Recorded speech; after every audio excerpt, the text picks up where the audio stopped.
UP TET 2017 के प्रश्न पत्र से हूबहू प्रश्न यूपी टेट 2021 के प्रश्न पत्र में रिपीट होने का मामला माननीय कोर्ट जा चुका है। आप लोग को अब तक खबर मिल चुकी होगी, लेकिन क्या इस केस की अभी तक सुनवाई हो पाई है? क्या पेपर रद्द होगा? क्या जमीनी स्तर पर मुद्दे हो सकते हैं कोर्ट में और क्या संभावनाएं बनेंगी? इन सभी बातों पर विस्तारपूर्वक चर्चा करेंगे, अंत तक बने रहिएगा। नमस्कार दोस्तों, मेरा नाम है नीरज और आप देख रहे हैं कैरियर बिट यूट्यूब चैनल। अगर आप इस चैनल पर पहली बार विजिट कर रहे हैं तो इसको सब्सक्राइब करते हुए बेल आइकन को प्रेस करना ना भूलें। इस केस को माननीय इलाहाबाद हाईकोर्ट की लखनऊ खंडपीठ में अभ्यर्थियों के द्वारा दायर किया गया है। अभी तक केस को लिस्ट तो जरूर किया गया था, लेकिन चूंकि अभी सिर्फ याचिकाओं पर सुनवाई ऑनलाइन हो रही है कोविड के मद्देनज़र, इस वजह से ज़्यादा सीरियल नंबर पर केस लिस्ट किए जाने की वजह से इस केस का नंबर नहीं आ पाया और अभी तक इस केस में एक भी सुनवाई नहीं हो पाई है। यूपी टेट पेपर रद्द मामले में अभी तक एक भी सुनवाई नहीं हो पाई है, लेकिन जब भविष्य में सुनवाई होगी तो क्या संभावनाएं बनेंगी? देखिए, पेपर रद्द होगा या नहीं होगा, ये सब कुछ डिपेंड करेगा कि जो याचिका दायर की गई है उसमें किन किन पॉइंट्स पर प्रेयर किया गया है माननीय न्यायालय के समक्ष। पॉइंट ये होना चाहिए कि राष्ट्रीय शिक्षा नीति 2020 में टेट के मार्क्स को जोड़ने के लिए सिफारिश की गई है। अगर भविष्य में कभी भी शिक्षक भर्ती होती है और अगर उसमें टेट के मार्क्स को जोड़े जाते हैं, आज नहीं आज से 10 साल बाद भी, तो ये यूपी टेट उस शिक्षक भर्ती में पूरी तरीके से प्रभावित करेगा, क्योंकि अब टेट या फिर सी टेट लाइफ टाइम के लिए वैलिड हो चुका है। तो आज से अगर 10 साल बाद भी कोई शिक्षक भर्ती आती है और अगर कोई राज्य सरकार टेट के मार्क्स को जोड़ने के पक्ष में होगी तो निश्चित तौर पर ये यूपी टेट 2021 जो कि पूरी तरीके से विवादित हो चुका है, यूपी टेट 2017 का पेपर रिपीट करने की वजह से वो शिक्षक भर्ती में प्रभाव डालेगा। क्योंकि जिन भी कैंडिडेट्स को ये पता होगा कि वर्ष 2017 का पेपर रिपीट होना है, वो सभी अच्छे अंक पाए होंगे और चूंकि ये मार्क्स भविष्य में जाकर के जुड़ सकता है, इस वजह से शिक्षक भर्ती में प्रभाव डालेगा। ये पॉइंट बहुत जरूरी है उस याचिका में दायर करवाना। लेकिन इस पॉइंट से क्या जीत मिलना संभव है? इतना आसान नहीं होगा चीज़ों को प्रूफ करना कोर्ट में। देखिए, जब भी इस केस की सुनवाई होगी तो पहली हियरिंग में यही होगी कि जो भी रिस्पोंडेंट होंगे, एससीईआरटी, पीएनपी और शासन, उनको माननीय कोर्ट हलफनामा दायर करने के लिए बोलेगी, यानी कि अपना आंसर काउंटर का फाइल करने के लिए बोलेगी। पीएनपी सचिव ने पहले ही स्टेटमेंट जारी किया था जब पेपर रिपीट मामला कोर्ट में पेपर में उछला, तो पेपर में उनके द्वारा स्टेटमेंट ये दिया गया कि पेपर रिपीट होने का मामला कोई पहली बार नहीं है, ये सामान्य प्रक्रिया है कि प्रश्न रिपीट होते ही होते हैं। तो पीएनपी का रुख तो स्पष्ट है कि माननीय कोर्ट में भी ये वही हलफनामा देंगे।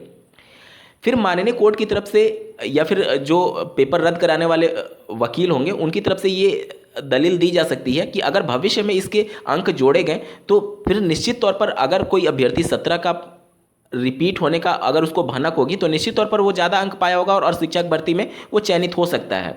इस बात पर फिर से जब बेसिक शिक्षा विभाग से जवाब तलब किया जाएगा तो बेसिक शिक्षा विभाग सीधे शब्दों में ये हलफनामा दे देगा कि शिक्षक पात्रता परीक्षा मात्र एक पात्रता परीक्षा है अभी की वर्तमान स्थिति में, और भविष्य में क्या होगा ये एक हाइपोथेटिकल कॉन्सेप्ट है या फिर सिचुएशन है, उस पर अभी से इस बात पर फैसला नहीं किया जा सकता कि भविष्य में क्या होगा। तो इन सब को मद्देनज़र रखते हुए यूपी टेट 2021 का पेपर का रद्द कराने का जो पूरा मामला है वो काफ़ी कमज़ोर हो जाएगा। देखिए, एक तो इस केस की सुनवाई हो नहीं पा रही और जितना ज़्यादा विलंब होगा इस केस की सुनवाई होने में उतने ही चांसेस कम होते जाएंगे यूपी टेट 2021 का पेपर रद्द होने के।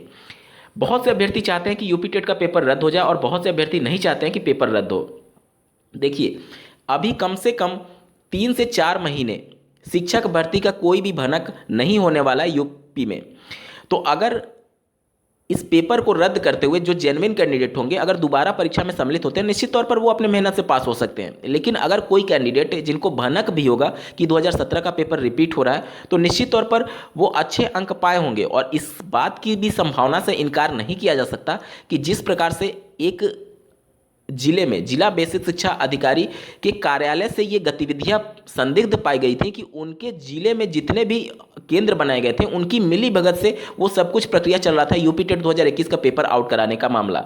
तो जब आप सोच लीजिए कि एक जिले का जिला बेसिक शिक्षा अधिकारी इन सब मामलों में उनका कार्यालय लिप्त पाया जा रहा है, तो इस बात की क्या गारंटी है कि जिला विद्यालय निरीक्षक हो और शिक्षा मित्र हो वो एक दूसरे के कांटेक्ट में रहते हैं, क्योंकि शिक्षा मित्र सिस्टम में ही है और शिक्षा मित्र को शिक्षक भर्ती आने वाली शिक्षक भर्ती में सम्मिलित कराने के लिए माननीय सुप्रीम कोर्ट ने प्रदेश सरकार को आदेशित किया है। इस वजह से प्रदेश सरकार बाध्य है कि जब भी शिक्षक भर्ती आएगी उसमें शिक्षा मित्र बैठेंगे, उनको 25 अंक का अतिरिक्त वेटेज मिलेगा ही मिलेगा, एज रिलैक्सेशन मिलेगा ही मिलेगा।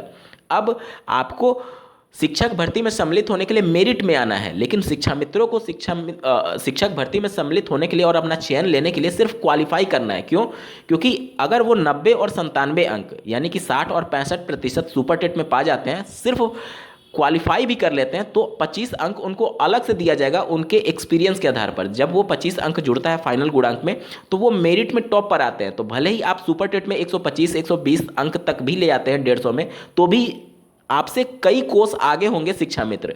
इन सब मामलों को लेकर के जो भविष्य में होने वाली शिक्षक भर्ती को लेकर के गंभीर है, वो मानते हैं कि यूपी टेट 2021 का पेपर रद्द होना चाहिए, लेकिन माननीय कोर्ट में ये प्रूफ कर पाना कि इससे क्या भविष्य में संभावनाएं होंगी, ये एक तरीके से हाइपोथेटिकल सिचुएशन होने की वजह से ये सब कुछ साक्ष्य प्रस्तुत नहीं किए जा सकते, क्योंकि बेसिक शिक्षा विभाग ये साफ तौर पर कह देगा कि अभी जो यूपी टेट है वो एक शिक्षक पात्रता परीक्षा है, इसके मार्क्स नहीं जोड़े जाते हैं। भविष्य में क्या होगा इसको किसी के बारे में भी जानकारी नहीं है, लेकिन निश्चित तौर पर भविष्य में इसका प्रभाव जरूर पड़ेगा, क्योंकि राष्ट्रीय शिक्षा नीति 2020 भी इसका फेवर कर रही है और प्रदेश की वर्तमान सरकार के द्वारा जो शिक्षा सेवा चयन आयोग का गठन किया गया था, उसने भी सिफारिश की थी कि टेट के 1/4 अंकों को जोड़ करके फाइनल मेरिट बनाई जाए। इस पूरे मामले को आप किस नज़रिए से देखते हैं? क्या आपके नज़र में यूपी टेट 2021 का पेपर रद्द होना चाहिए अथवा नहीं? कमेंट करके जरूर बताइएगा और ऐसे ही महत्वपूर्ण अपडेट के लिए इस चैनल को सब्सक्राइब करना ना भूलें। इस वीडियो को देखने के लिए आपका बहुत बहुत धन्यवाद। भगवान करे आपका दिन शुभ हो।